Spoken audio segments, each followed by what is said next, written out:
It's broken, all of it.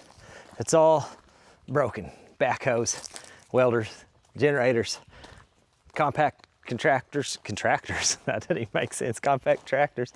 You can tell I'm already a little bit ahead of you, and we've been doing some work already this morning. Let me get you caught up to speed and see if we can actually get caught up on our list of non-operable stuff we have right now. I almost said junk, but that's not. These are treasures. Treasures nobody would look for, but they're treasures. Let's face it, this one's pretty shot. She's not fantastic, but it still holds itself together. It just doesn't hold the air in. We've tried plugs, patches, glues. Problem is, this rubber's just so old and brittle that anytime you plug it or patch it, it just cracks and breaks up. And even if you have a little micro crack under something like that. So about 37 months ago, I bought this tube. Today we're gonna try to get it in.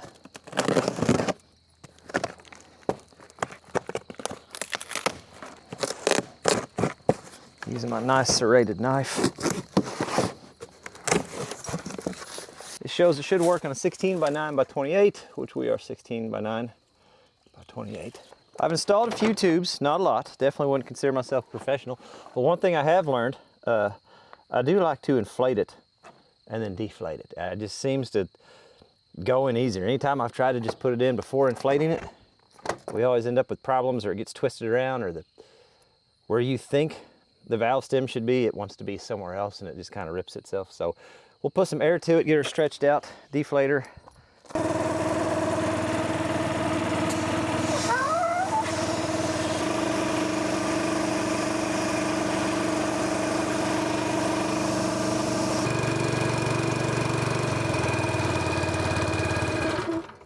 That's good enough. I don't have to get crazy with the pressure on it. I just want to stretch out, flex itself, and that way we get her in the right position. We'll just take that valve stem back out.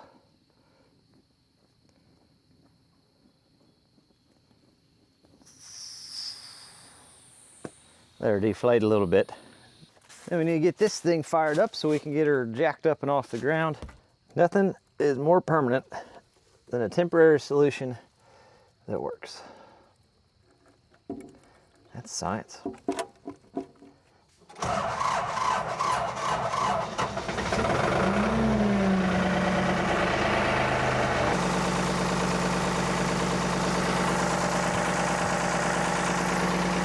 Go ahead and grab our bead breaker. She's sitting downhill, so it's probably appropriate. Nobody would ever find it there.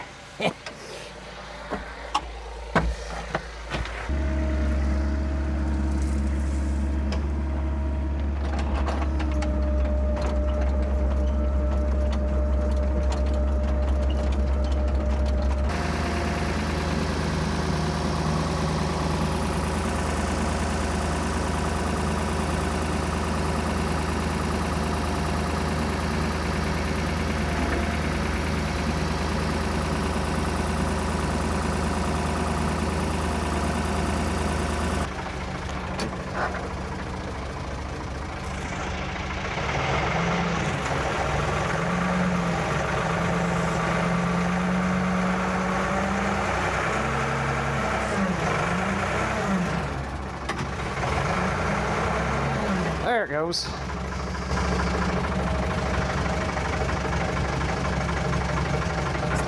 So we're off the bead on the outside, and we're off the bead on the inside. Of course, there's always the option to take the tire off and do this, but I'm trying to just not fight any of that today. So we're just gonna be a little awkward, and that's fun. It's honestly where I thrive. Next step, a bunch of soapy water, and we're gonna try to get this side off.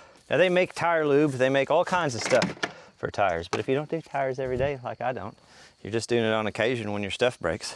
Dawn dish soap and water honestly seems to be just about as good. They also make fancy tire tools, and honestly, a fella ought to buy some by now, but I got a leaf spring and a pry bar, so we'll start there. Ooh. Ticks are bad this year. Real bad. Come here. Thank you. Oh, my shirt. Fruit. Roll you around.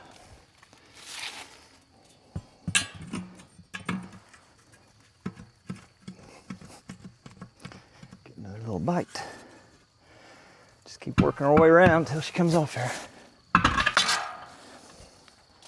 One more ought to do her. Come here.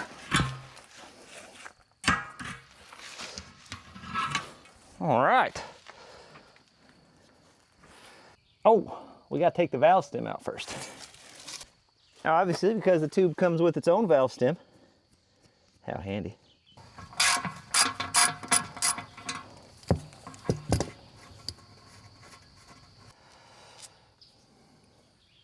One valve stem removed. And now we have the joy of trying to battle this tube in here.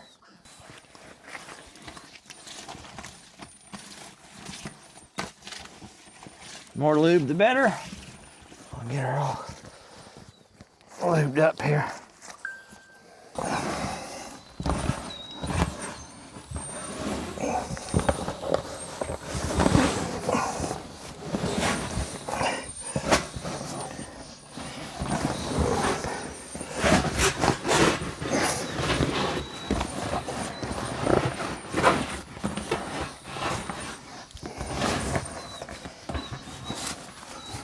Yep, there we go. It's gotta be real careful I don't roll that tube as we're pushing it. Oh gosh, don't you fall off of that. Okay, where's my valve stem? Right there. There's the valve stem hole. Valve stem out the hole. I do have this, the same thing we took the valve stem out with on that end. You can hook onto the valve stem and help pull through. You take that through the valve stem hole, try to hook it on where you got good access, and then pull it through. We'll let this down. We'll put a small amount of air in it just to stretch it out again and make sure it's happy where it's at.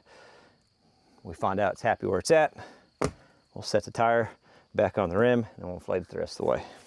I'm always nervous that it's not where it wants to be, but that looks right. Everything looks, the valve stem looks like it's happy.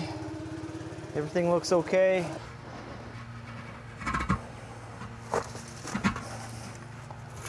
There we go. That's what we're looking for, buddy. That's what we're looking for.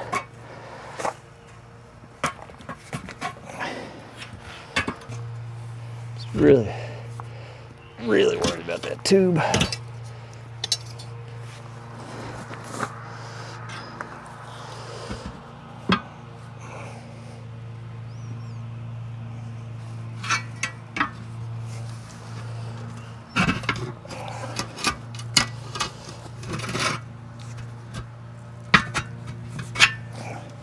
When a hammer comes in handy, you just beat that last little bit on it. Oh look, the hammer. There we go. Okay.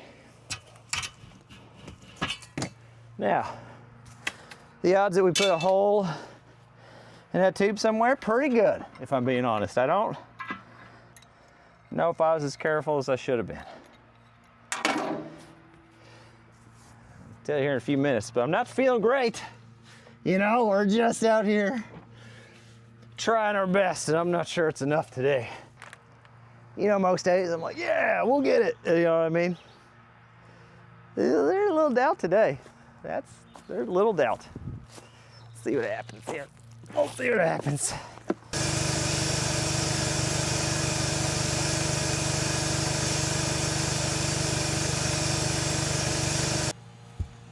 There's a hole in that tube for sure. Cool, great, neat, awesome. I'd like to say that's unbelievable, but it checks out.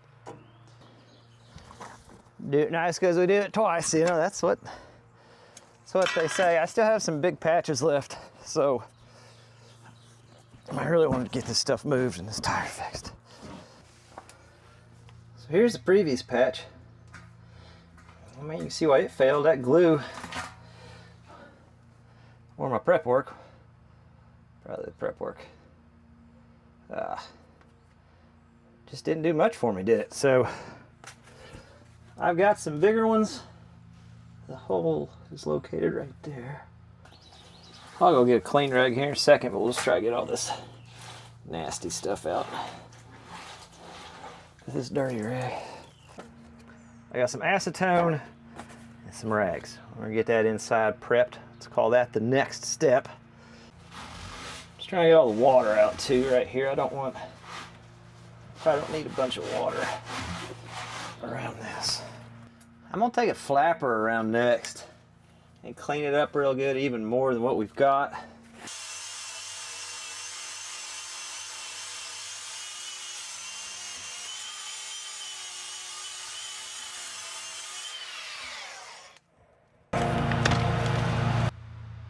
So here's how I got her all cleaned up and scuffed up. I tried to go down far enough. I think last time, these little ridges, these little bumps, I don't think I cleaned that out enough. So I don't think it adhered around the edge as good as it should. And that led to the overall failure, would be my guess. Let's see, the hole is right there. So we're all the way around it. Looking pretty good. I think I'm going to clean out this top corner right here just a little bit more. And then last time, someone suggested, they said you should take a wire wheel and scuff that rubber up really good too. Once you get everything kind of cleaned up, and it'll help that adhesive. That's what it looks like after the wire wheel. So I'm just gonna rub this down with some acetone now. We got the top film off, then we gotta do the bottom film yet. I got my little roller. A lot of people also suggested, their slime has rubber cement, but a lot of people suggested using vulcanizing fluid. Says that works better. I don't know. This is one big experiment, you know. They might be right, they might be wrong. I put a hole in a $100 tube today, so who am I to judge anybody? We're gonna try it.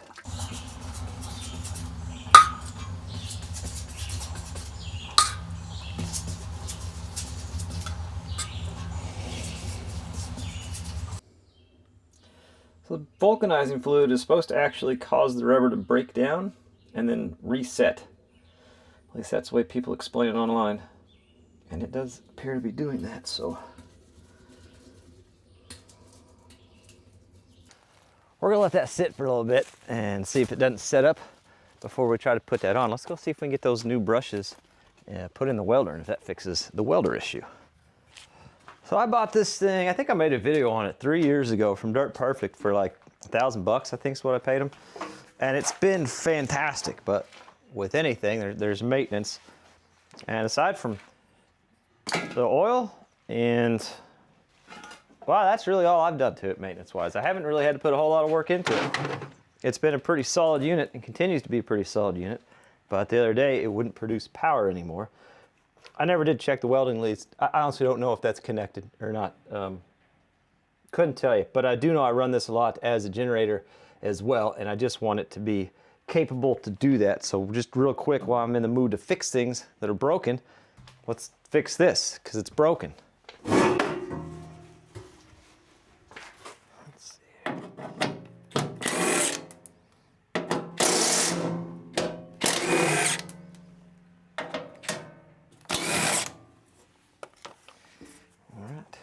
If you ever wonder what it looks like inside a welder, it's fairly chaotic.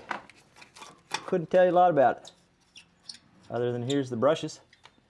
They run around on these slip rings right here. That way there's constant contact. Well, I think it's how we get our AC power. I don't think that's how we get the DC power.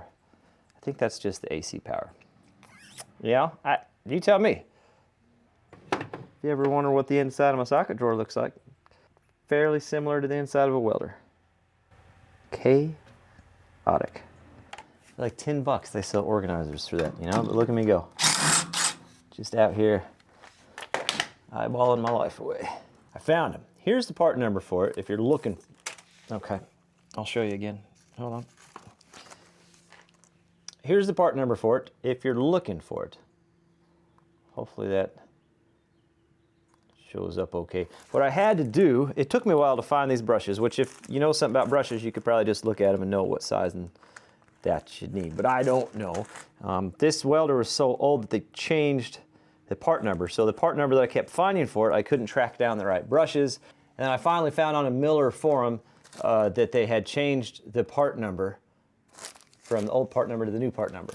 So at some point they changed that, and once I did that, readily available, easy to find. So it looks like just I need to be able to turn this thing upside down. I can't get it turned upside down. Let's see if we can pull these connectors off. Oh no, wait, I don't need to pull anything off. Hold on. That's just held on by a screw. Let's just unscrew it. Let's do that. Look at that, we can just undo that. And that whole assembly comes off. And that gives me the ability to flip this thing over now. And I can access these screws from the bottom. There's 2 screws in the bottom here.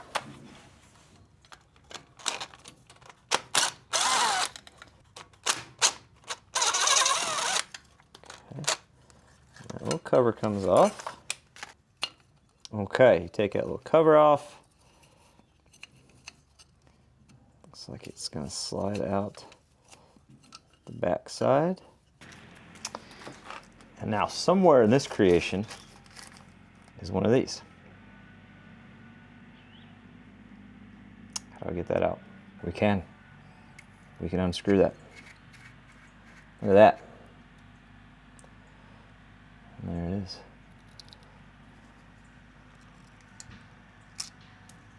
There's new versus old.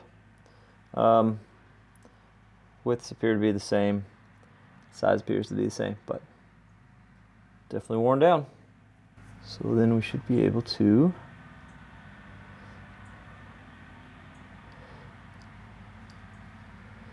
slide the new in. So in hindsight, I don't even have to undo those wires. We just turn it. Look at that, we've learned something. Oh yeah. So they're all back in place. Like I said, there's little notches there, so you do have to pop that all the way out, but once you get that popped out, leave all the terminals hooked up. That way there's no chance of anything getting mismatched. We labeled that one so we know we're good. Then we'll get these slid back into place. And this little bracket here, so it holds everything nice and snug. And then I'll probably just work these in and out, make sure they're good and loose. I mean, they don't look bad now. We've worked them a little bit. They seem to be doing what they need to do fine, so. Couple little bumps for the brush holder.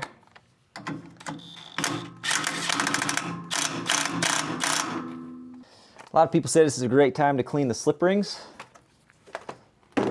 These are the slip rings. That's what the brushes make contact with. I agree, it'd be the perfect time to do it. All right, let's get these panels put back on.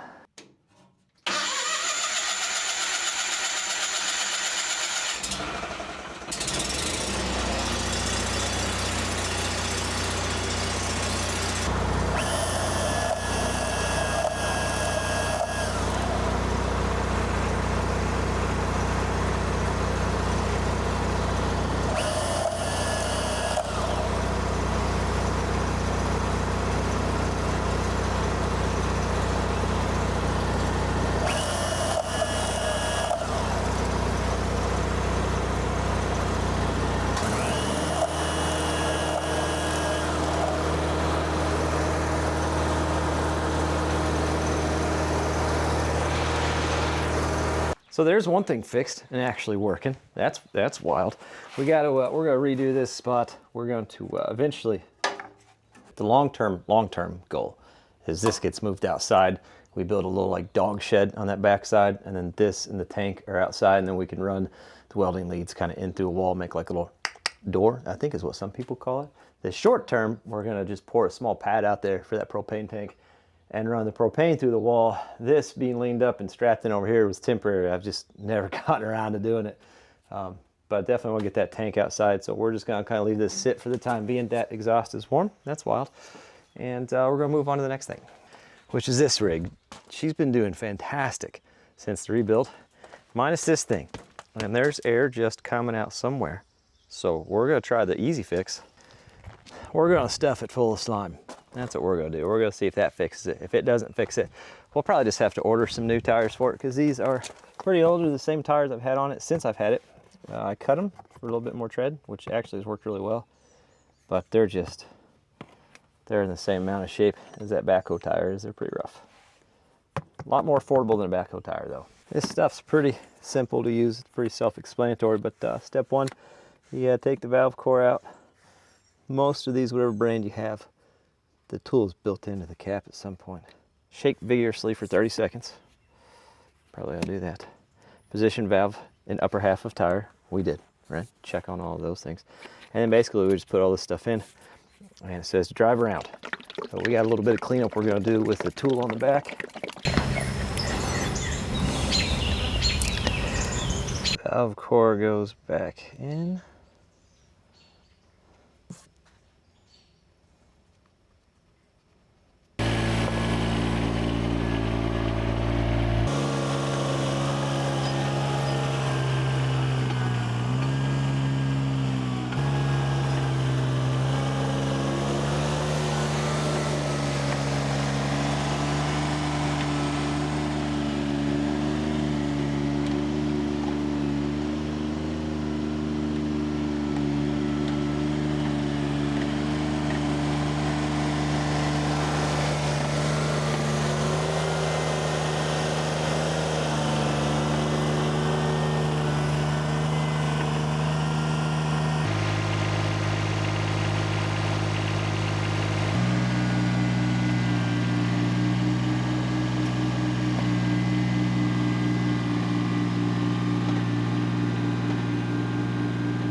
Looks like we got to take that apart again at some point before we do anything else. That's in two-wheel drive, so it's free, or it's trying to roll, and something's keeping it from free spinning.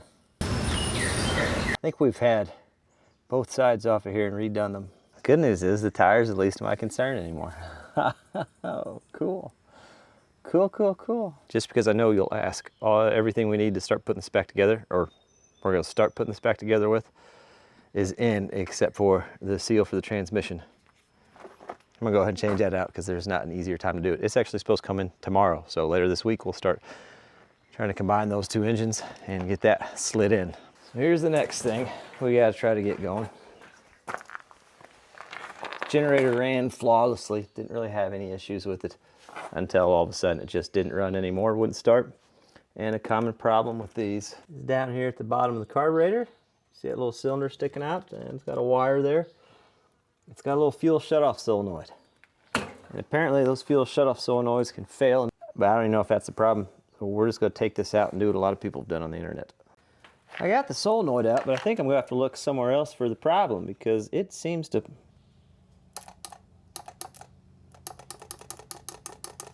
Looks like it's working fine to me.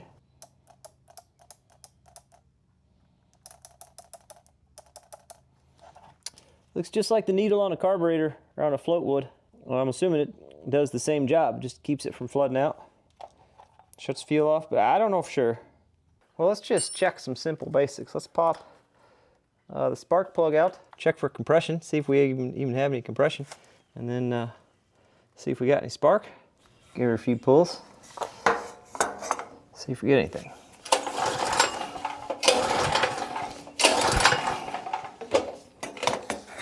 It's not looking promising.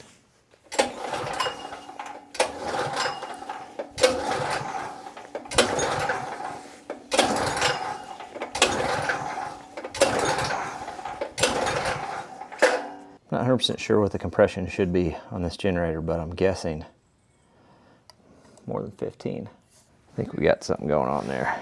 Daggone it. You want to see what the inside of this thing looks like?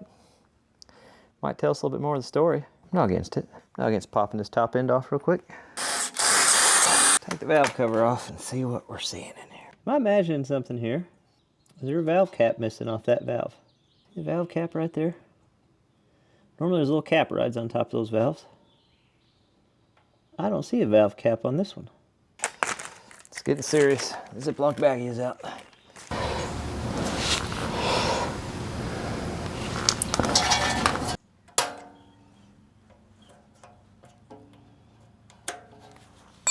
Not enough room to push. There we go.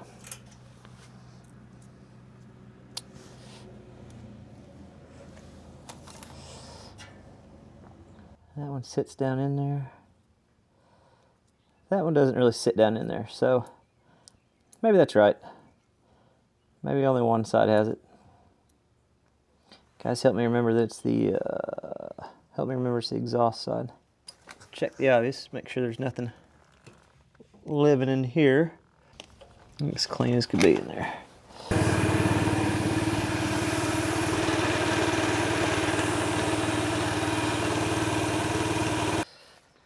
Patch looks pretty dry in there. It actually looks, I mean, it looks a heck of a lot better than the last one I did. I'll say that.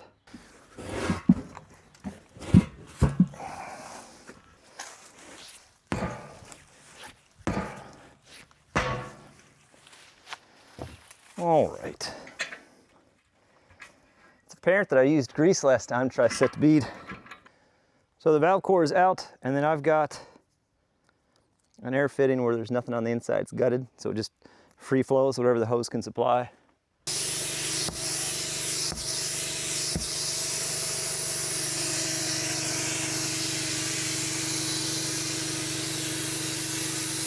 She's on the bead, she looks good.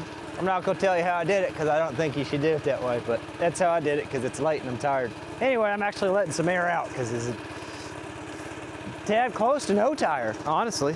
Now here's the real question. One, let me get this valve core back in. Spin this thing around.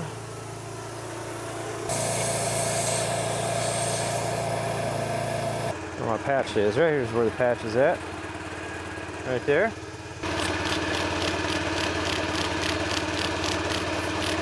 This was a hole in the tire. We plugged it, did some other things to it, just never worked. So that's the patch is on the back side of that. Soapy water.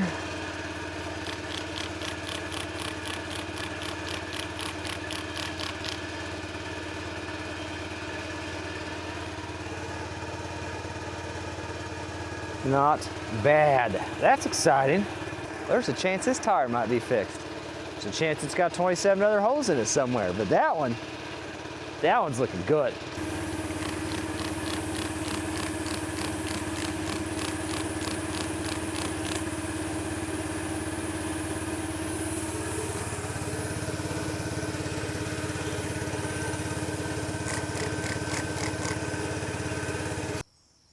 But this is the reality of it, you know, we just gotta keep going. We're not a channel that has hundreds of thousands of dollars in free shiny equipment given to us every year, because we're not a channel that's gonna tell you you need to buy that. I love running the old clapped out stuff. There are frustrating days like today. You bet your bottom dollar today was a little frustrating, but some things are fixed. Some things are better. And even though not everything has the solution we're looking for, we made a little bit of progress on it. We at least have a direction that we need to go. So next video, we're either gonna be sliding the engine into the Ford dump truck, or we will be down doing a small job for a neighbor on the 304 Cat mini excavator. Those are the two options. It's all kind of weather dependent. We post every Monday and Thursday, and we just started posting all of our old content in short form. There's a whole big long explanation on it on our channel of why we're doing that, but long story short, well, we're just trying to grow the channel a little bit because we love sharing what we're doing. And I like to think that as frustrating as it was for me today, at least a few people probably got a good laugh out of it, and that's worth something. If it's your first time with the channel, well, welcome to the channel, and this is kind of what you're gonna get every time. If you've been with us for a while, if you can remember when Clint from CNC Equipment dropped off this Randwin Park backhoe, well, I am so glad that you're still here with us, seeing how this machine is performing.